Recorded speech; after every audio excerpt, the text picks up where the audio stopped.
Nous sommes à Bweremana, cité située à 50 km à l'ouest de Goma, en République démocratique du Congo. Ici est lancée la campagne de rapprochement entre militaires et civils, initiée par l'aumônerie protestante de la 8e région militaire, en partenariat avec la 3e communauté des églises baptistes au centre de l'Afrique. Colonel Aro Kubota est l'aumônier de la 8e région militaire. Il revient ici sur l'objectif de cette campagne. Les bords du lac étaient surmilitarisés où les militaires, depuis qu'ils ont quitté là-bas, ils ont commis beaucoup de mauvais comportements. Alors, la relation entre les civils et les militaires a posé beaucoup de problèmes. L'objectif de trouver une armée qui est acceptée par la population, une armée acceptée par son Dieu, c'est pourquoi nous devons aller vers les militaires, parler avec les militaires, parler avec la population civile, pour rappeler encore les militaires leur mission traditionnelle de défendre l'intégrité territoriale, de protéger la population et leurs biens. Pour les militaires, les messages qu'ils viennent de recevoir pourra les aider à bien protéger la population et leurs biens. Lieutenant-colonel Tarsis Kayumba est le commandant adjoint de l'unité commando basée à Mouchaki, dans les Massissi.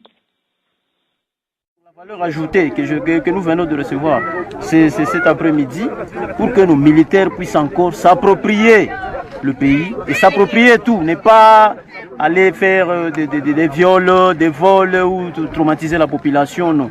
Bien sûr, il y en a ceux-là, parce que dans la famille, il ne manque jamais un enfant, deux enfants qui peuvent aller à gauche, à droite, mais dans l'ensemble, nous sommes une armée professionnelle, une armée républicaine. S'il y a quelqu'un qui s'est égaré, on le prend, on le met au niveau de la justice et la justice s'en occupe.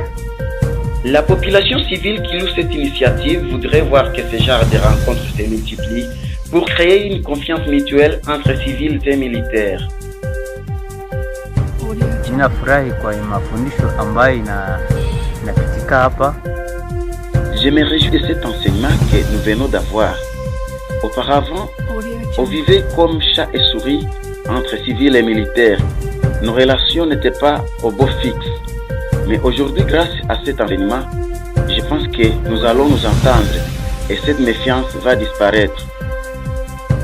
Signalons que lors de leur fuite vers Minova, suite aux affrontements entre rebelles du M23 et l'armée régulière à Goma, certains éléments des FARDC sont accusés d'avoir commis de nombreuses exactions sur les populations civiles dans cette région.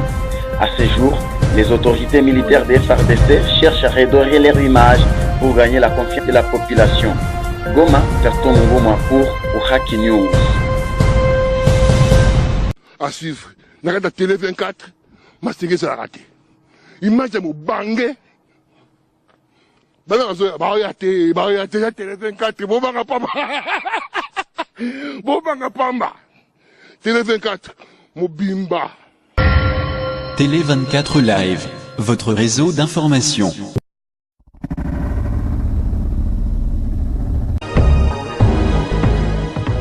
Télé 24 Live, votre réseau d'information.